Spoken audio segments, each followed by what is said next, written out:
एक राज्य में बड़ा मंत्री का पद खाली था। राजा को देश का सबसे विद्वान व्यक्ति चाहिए था। उसने घोषणा करवाई कि जो भी इच्छुक व्यक्ति है वह इस पद के लिए आवेदन दे सकता है। बहुत से प्रत्याशी आए और सबकी परीक्षा ली गई। अंत में केवल 3 प्रत्याशी बचे, तीनों में एक से बढ़कर एक। राजा असमंजस में पड़ गया कि किसे चुने।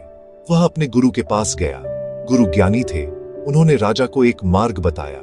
राजा ने अगले दिन उन तीनों प्रत्याशियों को बुलाया और कहा, 15 दिन बाद तुम्हें एक जेल में बंद कर दिया जाएगा। जो भी सबसे पहले बाहर निकलेगा वही मेरा मंत्री बनेगा। अब तुम लोग अपनी अंतिम परीक्षा की तैयारी करो। तीनों अपनी तैयारी में लग गए। पूरे राज्य में चर्चा होने लगी कि कौन विजेता बनेगा। हर कोई अपने पसंदीदा उम्मीदवार की बात कर रहा था। दिन बीतते गए और परीक्षा का दिन नजदीक आ गया। तीनों में से 2 प्रत्याशियों ने पूरी लगन से अध्ययन किया। एक ने गणित की सारी किताबें पढ़ डाली तो दूसरे ने ताले खोलने की सारी किताबें रट ली। लेकिन तीसरा प्रत्याशी कुछ खास नहीं कर रहा था। उसने 15 दिनों में कोई भी किताब नहीं पढ़ी। वह समय पर भोजन करता, समय पर सोता और समय पर ध्यान लगाता। बाकी दोनों उम्मीदवार उस पर हंसते और सोचते, ये तो बिल्कुल पास नहीं हो पाएगा। आखिर परीक्षा का दिन आ गया।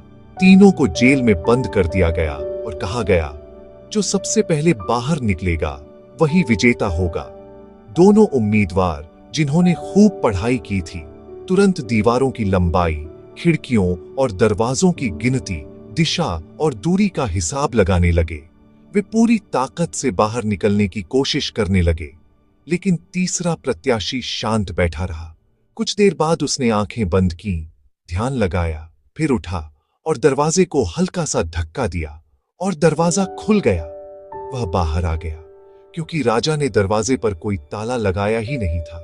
कई बार हमारे साथ भी ऐसा होता है। छोटी सी परेशानी को हम अपने दिमाग में इतना बड़ा बना लेते हैं कि उससे लड़ते ही रह जाते हैं। जबकि अगर हम शांत मन से अपनी समस्या को देखें तो उसका हल बहुत आसान निकल आता है।